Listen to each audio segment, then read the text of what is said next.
Hello बच्चों, आज हम आप लोगों को प्राकृतिक प्रदेश के विषय में बताएंगे और उसमें पहला पार्ट है विषुवत रेखीय प्रदेश। तो बच्चों, विषुवत रेखीय प्रदेश ये हम अपने पृथ्वी का ये चित्र बनाए हैं। इसमें 0 अंश पर ये विषुवत रेखा है और विषुवत रेखीय प्रदेश का 0 अंश से यानी विषुवत रेखा से 10 अंश उत्तर और 10 अंश दक्षिण में इसका विस्तार है इन प्रदेशों का। और आप इसे देख रहे हैं।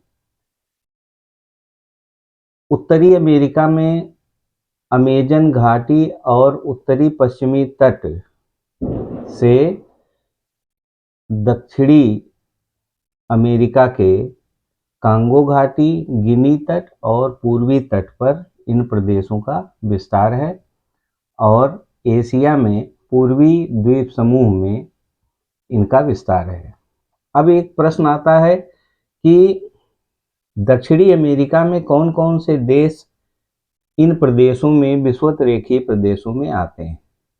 तो बच्चों, इक्वाडोर, कोलंबिया, ब्राज़ील ये दक्षिणी अमेरिका में, और दक्षिणी अफ्रीका में साओ टोम और प्रिंसिपे, गयावान, युगांडा, केन्या, सोमालिया ये आते हैं। और इंडोनेशिया और मालदीव ये एशिया क्षेत्र में आते हैं। ये आपके चित्र से विषुवत रेखीय प्रदेश के बारे में ये इसका विस्तार है। अब विषुवत रेखीय प्रदेश की जलवायु कैसी है। बच्चों, पूरे वर्ष विषुवत रेखीय प्रदेश में एक समान मौसम रहता है, अर्थात दोपहर तक तेज धूप होती है और दोपहर बाद तेज वर्षा होती है। यहाँ का वायु शांत होता है। टेम्परेचर सूर्य की किरणों के सीधे पड़ने की वजह से टेम्परेचर बहुत अधिक होता है, इसलिए उमस होती है और मानव जीवन के लिए इन प्रदेशों में रहना बड़ा ही कष्टदायक और अस्वास्थ्यकर होता है। उसके बाद वनस्पति वर्ष भर वर्षा होने की वजह से सदाबहार वन पाए जाते हैं। यहाँ के पेड़ घने और ऊंचे होते हैं, सूर्य की किरणें यहाँ तक नहीं पहुँच पाती। लताएं और झाड़ियाँ इतनी अधिक होती हैं कि वे एक दूसरे से इस तरह से उलझे हुए होते हैं कि उसमें बड़ा से बड़ा जानवर भी इन वनों में नहीं घुस सकता।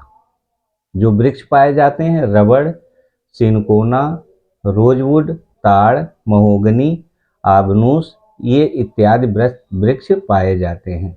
अब जीव जंतु, चूंकि घना जंगल होता है, इसमें तमाम तरह के बड़े बड़े जीव जंतु होते हैं, जैसे मैड्रिल बंदर, चिंपैंजी, लंगूर, मकड़ा बंदर, गिलहरी बंदर, मानेड स्लोथ, जहरीले सांप पाए जाते हैं, छिपकली, मेढक, अजगर, दरियाई घोड़े, पानी में रहने वाले कैमन, मगरमच्छ, एनाकोंडा, भैंसें, बड़े बड़े हाथी, गोरिल्ला, मैले पैगास, कछुआ ये सब इन प्रदेश के वनों में पाए जाते हैं। एक सीसी जहरीली मक्खी होती है, वो पाई जाती है और इसके काटने से नींद की बीमारी हो जाती है। अब मानव जीवन कैसा है। तो मानव जीवन, चूंकि यहाँ का जो जलवायु है वहाँ रहना बड़ा ही कष्टदायक और अस्वास्थ्यकर होता है, इसलिए यहाँ की जनसंख्या विरल है और विरल होने के नाते बहुत कम लोग यहाँ निवास करते हैं। कुछ जनजातियां निवास करते हैं, जैसे अमेजन घाटी में इन्हें बोरो कहते हैं, जायरे घाटी में पिग्मी और मलाया में सैमांग जनजातियों का निवास है।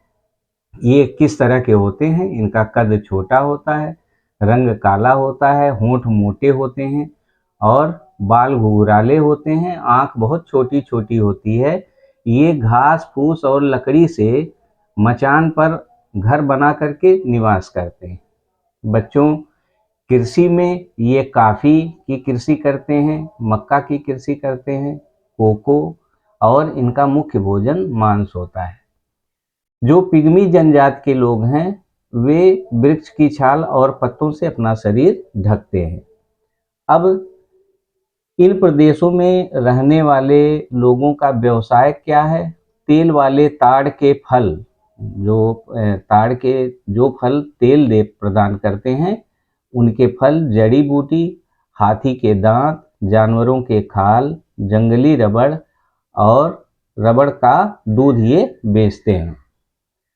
जबकि एशियाई देशों में जनसंख्या अधिक है। उसका कारण है कि यहाँ के लोग कृषि कार्य अधिक करते हैं। जावा द्वीप समूह के इंडोनेशिया में बहुत सघन जनसंख्या है। और विषुवतरेखीय प्रदेश के बारे में आपका इतना था। बच्चों, इसे ध्यान से पढ़िएगा और इसका आप स्क्रीनशॉट भी ले सकते हैं और इसे बनाया गया है। तो प्राकृतिक प्रदेश में जो पहला प्रदेश था विषुवतरेखीय प्रदेश, इसके बारे में इतना था। Thank you.